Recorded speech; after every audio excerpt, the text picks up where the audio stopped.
I mean, I'm interested to ask you guys about some, comparison to the UK election, which is, the actual election is happening this week, and every time that I've turned on the 24-hour news channel, the BBC or the Sky News or even one of the CNN or something, there's that they've been playing a lot of coverage, especially obviously the English 24-hour news channels.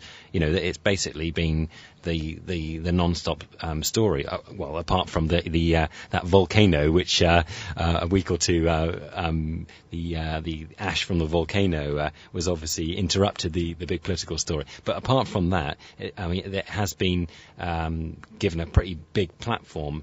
In terms of a political election, a bigger platform actually than has been given for this by-election, I think, actually, and that was kind of exemplified by the TV debates, which was kind of a new thing.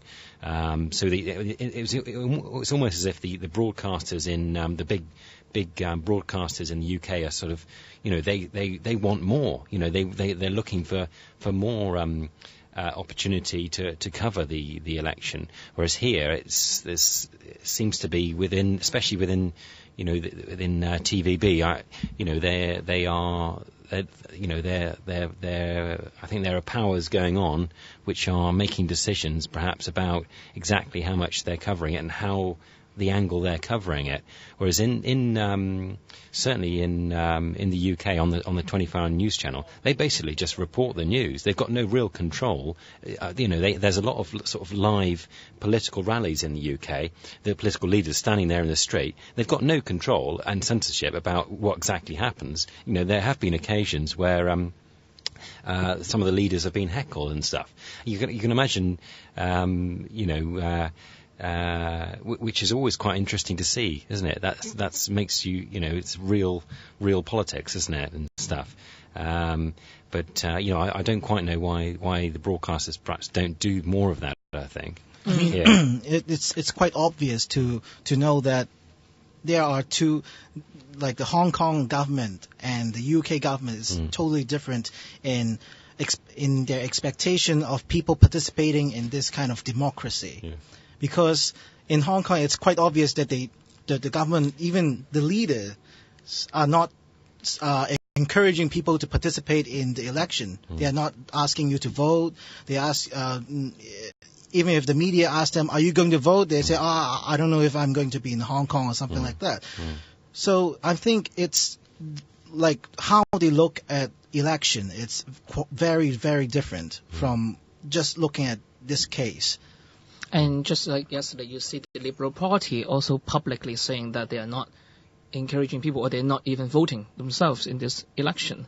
I mean, of course, it is one of the very rare things you see in today's world, that you have a political party of political nature telling people or they themselves are not voting at all. So it is quite a joke in the international community. But not only that, I mean, in Hong Kong, you see, there is a competition between media outlets. We're not talking about big monopoly, just ATV and TVB. We actually do have Now TV, cable TV, quite a competition. But none of them are running any debates. This is the really, really awkward part. Not only that, Ken was mentioning about you do have we need some traditional means to reach the older generation.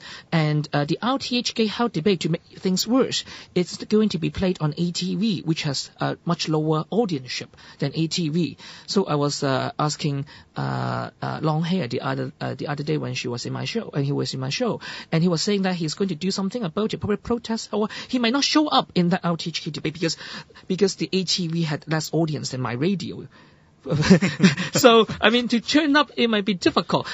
Do not show up might be even he may even attract even more media attention, to explain why. So I think when it was quite ironic when the UK is having the first election TV debate among political leaders for the very first time, and Hong Kong was going the other way around, downplaying such an important election.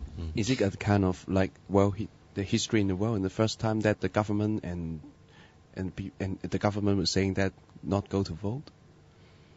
Yeah. It might be actually. Yeah, Yeah. It is.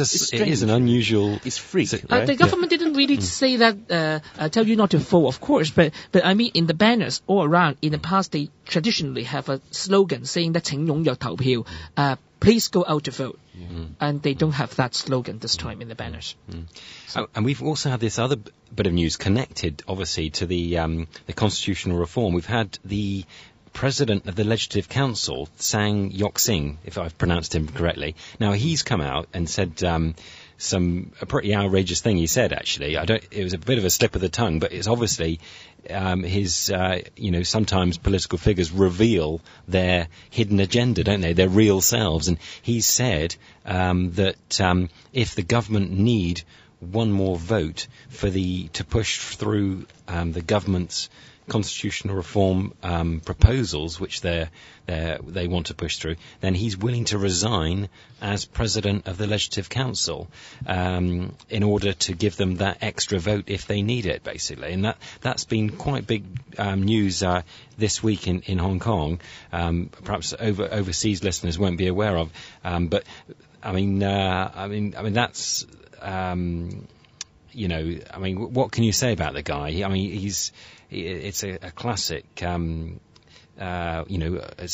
the behaviour of a weasel, isn't it? That kind of or a fox. He basically said that when he became president, that he would not do exactly that. He would not vote, and up to now he hasn't voted in any of the debates or bills or resolutions.